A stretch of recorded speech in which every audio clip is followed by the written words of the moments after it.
The verdict is in, and the wound is fresh. On October 12, Cameroonians went to the polls, hearts brimming with hope, hands trembling with defiance as they cast ballots for a new dawn.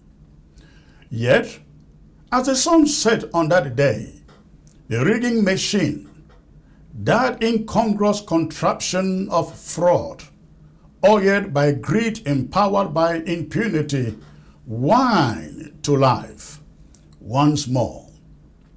The results now proclaim, and no surprise, Paul Biya, the 92-year-old specter in the Elysee Palace, has been handed yet another victory. A hollow crown placed upon a head that barely registers its weight. The streets of Yaoundé, Douala, Garoua, Maroua, Ngaoundé, and Bafoussam pulse with rage, the air thick with tear gas, and the cries of a people betrayed.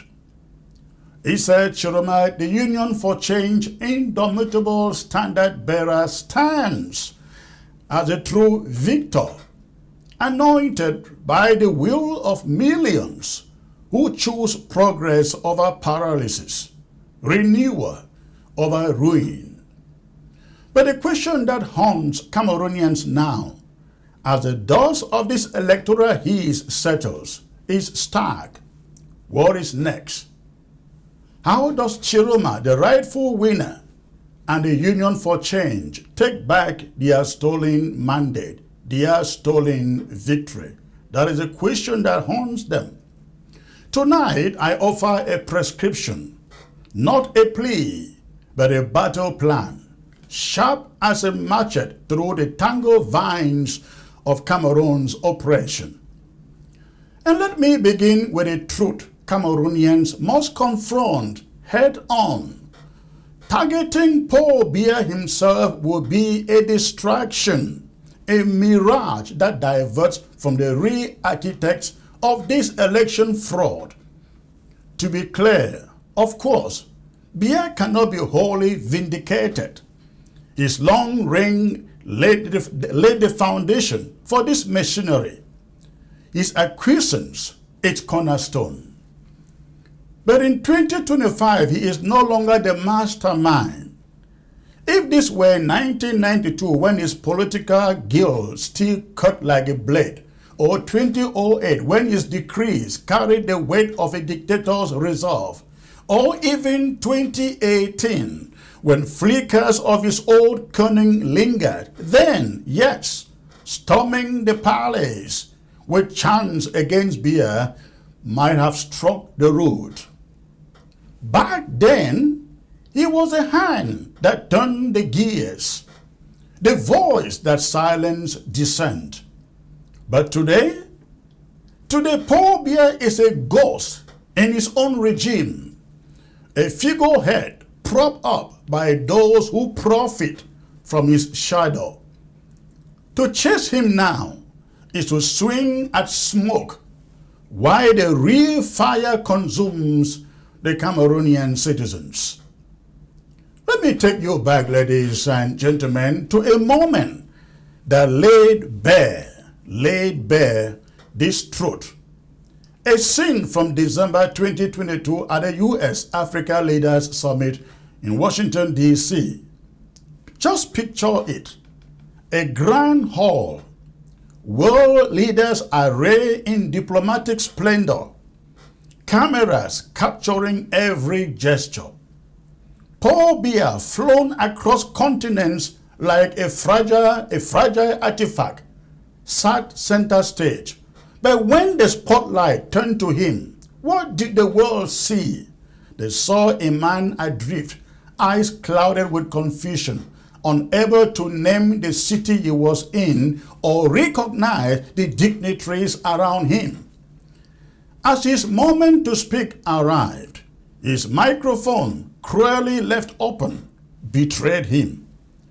"Who is in the hall?" he mumbled, voice trembling with disorientation. "Are there important people here?" The words weren't a rhetorical flourish. They were a plea, a lost soul grasping for context in a sea of strangers. His aides scrambled, the audience gasped, and the world glimpsed the truth. Cameroon's leader was no longer leading. He was absent, bewildered, and a passenger in his own presidency. A passenger in his own presidency. That was 3 years ago, ladies and gentlemen, when Paul Biya was mere 89, still clinging to some vestige of awareness. Now in 2025, fast forward through half a decade of relentless decline, his mental faculties, already framed then, have unraveled further, leaving a man who is less a president than a relic, preserved in power like a mummy in a tomb, absent from strategy sessions, confused by the simplest briefings, demented in the quiet moments when power's true decisions are made in Yaoundé, careless of the crisis tearing at Cameroon's seams. This is not the portrait of a mastermind rigging an election. Absolutely not. No, the Paul Biya of today doesn't plot electoral fraud or theft. He doesn't even know the election took place. That's the truth. The opposition cannot convince a single Cameroonian, from the fish markets of Douala to the lecture halls of Chang, ladies and gentlemen, that this frail figure called Paul Biya orchestrated the sophisticated fraud that stole the October 12 presidential elections. The real culprits, they are sharp, they are calculating and very much in their right senses. Minds honed for manipulation, hands steady with the tools of treachery. If Cameroonians must avenge this betrayer to reclaim Issa Chiroma's victory and Cameroon's future, their anger must be surgical, aimed not at the ghost, but at those who wield his scepter. The Union for Change must hit this. The real enemies of your democracy, the true architects of this electoral fraud and travesty, are a cabal of five who thrive in Biya's shadow. They are Ferdinand Ngongo, the cunning Secretary General at the presidency, whose bureaucratic tentacles choke the nation's pulse.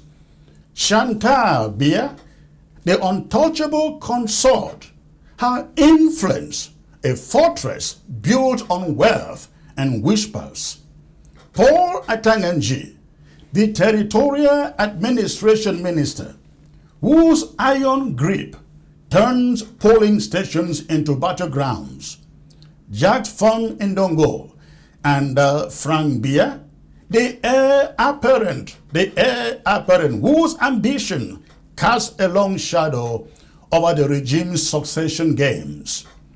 These five, ladies and gentlemen, are the beating heart of the rigging machine, the hands that swap ballots, the voices that silence voters, the minds that map this mockery of democracy in Cameroon. Arrest them, go after them. Yes, arrest them now, before the ink of this fraud dries on the pages of history. Drag them into the light of justice, before courts, before the people, before the world, and watch the machine collapse. These are not solitary schemers. They are the linchpins of a sprawling syndicate that spans ministries, militias, and media houses. Seize Ngongo and his confessions will unravel the network of administrators who falsified voter rolls and ferret phantom ballots across regions. Confront Chantal Biya with the money trace, offshore accounts bloated with Cameroon's stolen wealth, and she will expose the financiers who bankroll the fraud called elections in La République du Cameroon. Pin Atanganji Paul to the wall with evidence of his electoral thuggery. Gendarmes intimidating voters, governors cooking tallies, and the chain of command will crack, naming every complicit divisional officer, press Fame Ndongo on his propaganda empire, the radio waves and newspapers that buried dissent. And you will point to the editors and anchors who sold their souls for the fraud called elections in Cameroon. And Frank Biya challenged his role in this shadow play, and the succession plot will spill open, revealing the loyalists banking on a dynasty to shield their loot in that country. These five, ladies and gentlemen, aren't just accomplices. They are the masterminds, the ones who saw Chiroma's surge in the polls and trembled, not for Biya's legacy, but for their own ill-gotten empires. For 40 years, they and their collaborators have plundered Cameroon. Oil from the Bakassi Peninsula, timber from Jar Reserve, diamonds from the east, all siphoned into foreign vaults, while schools collapse and hospitals run dry. They rig elections not to preserve Biya's name, but to protect their own. The mansions in Paris, the fleets of Range Rovers, the bank accounts that mock their empty markets. They fear the change Issa Chiroma represents, a Cameroon where audits claw back billions, where trials strip their impunity, where federalism, as preached by Issa Chiroma, heals the wounds and economic justice lifts the jobless youth from despair. Their terror is palpable. A new dawn means their dusk, a reckoning for every CFA franc stolen by them. To Issa Chiroma's advisors like the one I have on the panel here, and to the warriors of the Union for Change, this is your mission, your mandate. Do not waste breath on Mr. Paul Biya. He is a relic, unaware of the machinations that swirl around him like vultures over a carcass. Chantal Biya knows she counts the spoils with a jeweler's precision. Ngongo knows he scripts the fraud with a bureaucrat's zeal. Atanganji knows he deploys the batons that break the voter's will. Fem Ndongo knows he whisks the lies that blind the nation. Frank Biya knows he eyes the throne with a predator's patience.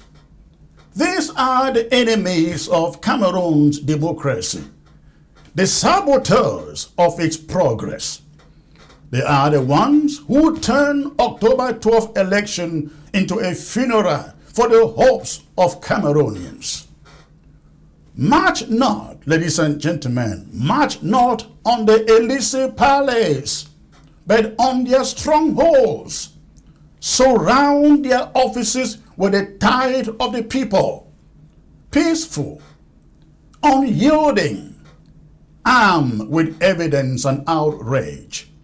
Demand their arrests, not with violence, but with the weight of truth.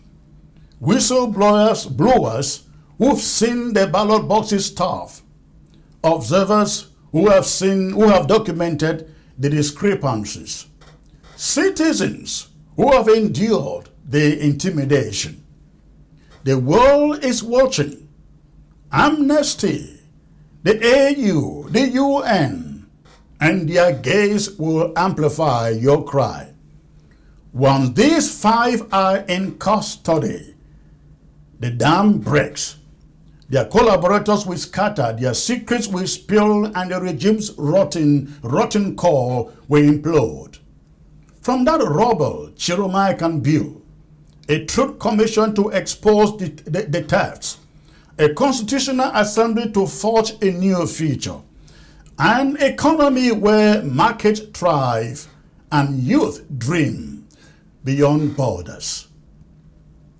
Cameroonians, this is your hour. This is your hour. The rigging ends not by toppling a ghost president, but by dismantling the machine he no longer controls. Let Chiroma lead. Target Ngongo, Shanta, Atanganji, Fem Dongo, and Frank Biya, they are the chains that bind you. Break them, and freedom will be yours.